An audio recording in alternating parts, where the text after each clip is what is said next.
Halo guys-guysku, gimana nih kabar kalian? Semoga baik-baik saja ya, dan semoga selalu diberikan kesehatan. Seperti biasanya guys-guysku, jadi kali ini aku mau ngajakin kalian nih untuk mencari informasi apa di dunia hiburan kali ini. Nah, ini ada yang menarik guys-guysku ya. Jadi ada sebuah kasus yang sebenarnya belum selesai gitu ya, tapi muncul lagi kasus bersama orang yang sama, dengan orang yang sama gitu, yaitu soal Nikita Mirzani. Kali ini masih baru aja jadi tersangka, sudah masuk ke tahanan, tapi Nikita Mirzani lagi-lagi dilaporkan. Tapi beda orang yang melaporkan. Live nih, dia live. Ini teman-teman bisa lihat di mana kanan atas nih. Ini ditonton oleh 115.000. Tengah bang. Oh, ini nih. Ya, ini yang waktu dia live. Kiri bang. Ya. Dan ini semua di print, omongan dia ada di sini semua. Ini ditonton oleh 115.000. Nih, Iya. tidak mengada-ngada. Kemudian transkripnya juga, ya. Nah, transkripnya dia baru pembukaan aja sudah ngomong. Sela saukila ular. Oh, Ini sini semua nih. Nih, Lihat bang. Nih, tangan bang. nih, ular. Baru pembukaan aja. Di detik 00 aja sudah bilang ular. Tahan bang, diem dulu bang. Nah, nih, di detik 00. Iya bang. Ini stabilo ya. Yang di stabilo. Iya, Detik 00. tahan bang. Nah, oke, tunggu satu ini selesai dulu. Nih, detik 00 udah ular nih.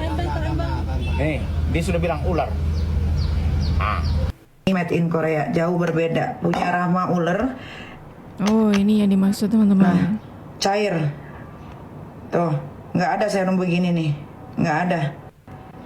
Kau bisa bodoh-bodohin customer kau ya, tapi kau nggak bisa bodohin orang berpendidikan. Dan ini dipakai di tangan gua gatel, beda banget sama ini. Ini made in Korea, ini made in China kayaknya, atau mana gua nggak tahu. Ini yang ada niacinamide goibnya. Dia selalu membanggakan serumnya yang ini. Padahal ini nggak ada niacinamide-nya. Dan krimnya cair kayak ingus flu, kayak iler.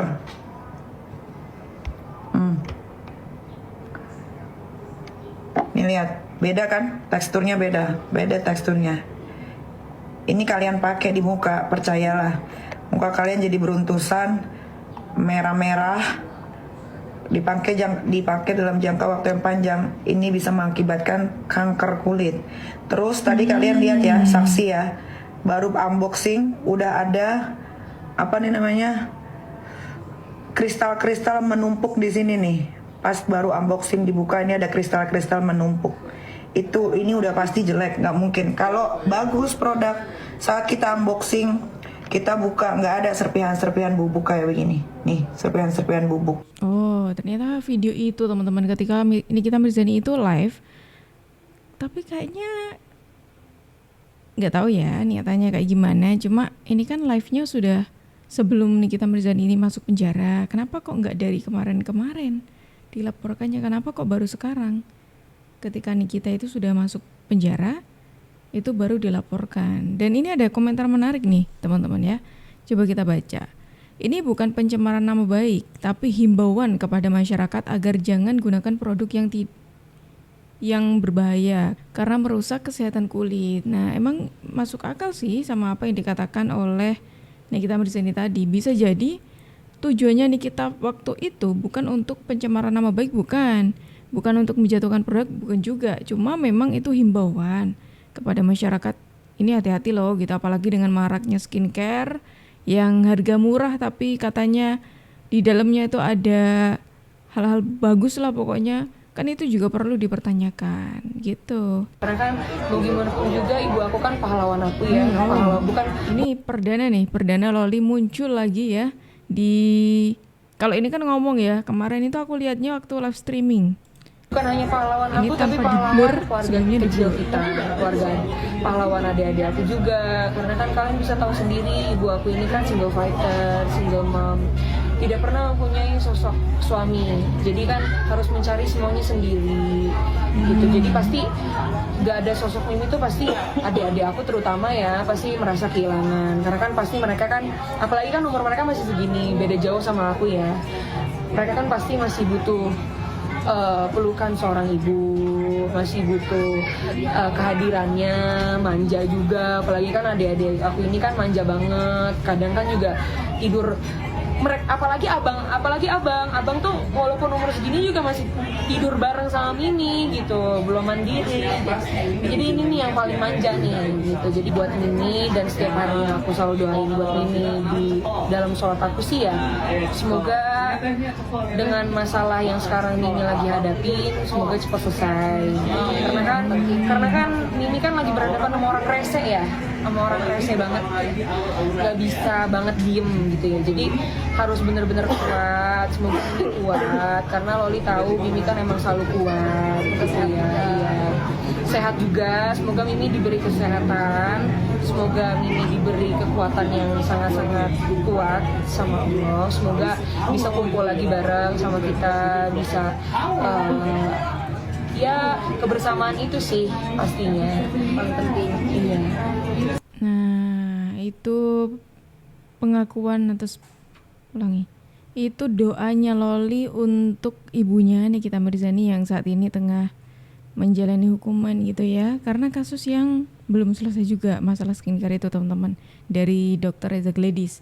Nah, kali ini perdana sih aku melihat Loli tanpa di-blur ya. Muncul di kamera terus banyak omongnya. Yang ngomongnya agak panjang gitu daripada sebelumnya. Buka puasanya hari ini lancar sama Loli, sama keluarga, ada adik, Arkana, semuanya. Oh, ini Loli menjadi penggantinya Nikita Kita bisa Mirzani ya? melihat bagaimana kebersamaan Laura bersama adik-adiknya, kebersamaan Laura bersama pamannya, ada Edwin, ada Lintang. Ya, kita seneng ya kalau ngeliat kayak gitu. Kebetulan juga Loli sekarang udah jadi Loli yang dulu lagi, Loli lebih baik lagi sekarang, apalagi kan. Oke, sekarang kita bergeser teman-teman dari yang sebelumnya itu masalahnya Nikita Mirzani. Sekarang kita geser ke Jennifer Copen yang baru saja melaporkan seseorang, ya, seseorang yang cukup, lihat aja deh. Di sini aku minta maaf sebesar-besarnya, keluarga aku pun minta maaf sebesar-besarnya atas kesalahan yang aku perbuat di video itu. Dan di video itu aku tidak ada unsur menghina sama sekali. Aku hanya meluapkan isi hati sebagai fansnya Aisar dan Puji. Aku kayak cemburu. Intinya aku cemburu, nggak ada yang lain-lain. Oh, ternyata dugaanku tepat nih teman-teman. Video ini akan trending seperti ini. Mamaku dengernya sampai sakit. Jadi kak, aku mohon di sini dan buat suami kakak yang udah di surga, aku minta maaf. Semoga bisa diukur sampai tuntas. Kali ini saya akan kasih akun. Kebetulan saya lagi nggak ada kerjaan, lagi bosan, jadi saya tanggetin. Dia ini juga sepertinya nggak tampuk, terus-terusan posting di sosial media. Jadi saya rasa ya udah, ayo kita ukur sampai tuntas, semoga ditangkap. Jennifer Copen laporkan warganet ke Polda Bali atas dugaan pencemaran nama baik. Mau tahu beritanya? Ikutin yuk! Jennifer Copen melaporkan seorang warganet ke Polda Bali pada hari Selasa tanggal 18 Maret 2025 karena merasa difitnah soal agama dan mendiang suaminya Dali Wasing. Masalah ini bermula saat Jennifer berkolaborasi dengan kreator asal Malaysia Aisar Khalid dalam konten Ramadan di Bali. Warganet tersebut menuding Jennifer berhijab demi Aisar dan mempermainkan keyakinannya. Jennifer membantah tuduhan itu, menegaskan sejak lahir ia beragama Islam dan tidak pernah berpindah keyakinan. Jennifer sempat memperingatkan warganet itu untuk menghapus unggahan tersebut, tetapi diabaikan. Warganet itu bahkan menyebut nama Maria dan Aisyah yang dianggap menyinggung keyakinan Jennifer. Merasa nama baiknya dicemarkan, Jennifer akhirnya meminta pengacaranya untuk mengambil langkah hukum. Jennifer berharap kasus ini menjadi pelajaran agar warganet lebih berhati-hati dalam berkomentar di media sosial. Nah, tuh guys. Jadi ini tadi pemberitaan soal Jennifer Copen yang baru saja melaporkan sesuai dugaanku. Kalau kalian mau lihat silakan lihat di video-video yang ada di channel ini, karena sebelumnya aku pernah memprediksi kalau wah ini nanti bakal template nih pastinya, jangan sampai nanti template ketika udah dilaporin baru tuh minta maaf. Ternyata beneran minta maaf beneran ketika sudah terjadi begitu saja. Sampai tadi tuh ada komentar dari netizen yang mengatakan enak aja minta maaf, lanjutlah proses hukum seperti itu. Ya memang untuk membuat orang-orang sadar itu ya terkadang harus melewati langkah ini gitu loh teman-teman. Sekarang kita bergeser lagi ke kabar duka teman-teman. Verrel Bramasta, sang nenek tercintanya, ibu dari sang ayah Ivan Fadila, Khairina binti Zainal Ulum, meninggal dunia di usia 80 tahun karena stroke yang diderita selama 20 tahun. Sang nenek meninggal pada Rabu 19 Maret 2025 kemarin dan dimakamkan di TPU Karet Bifak, Jakarta Pusat. Suasana haru pun menyelimuti pemakaman sang nenek tercinta. Verrel dan Atala ikut turun ke liang lahat untuk melakukan tugas terakhirnya sebagai seorang cucu.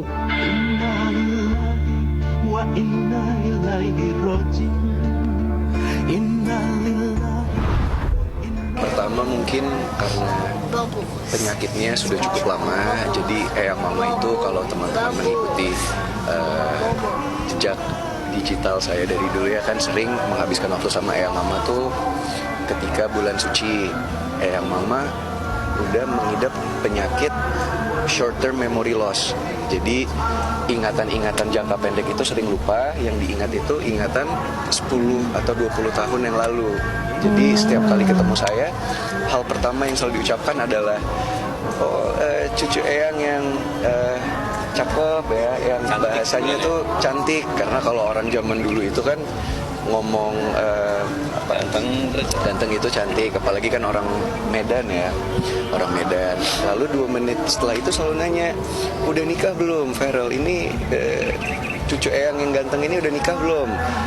Verrel bilang, selalu saya bilang, belum eyang, doain ya. Tapi nanti 2 menit lagi nanya hal yang sama.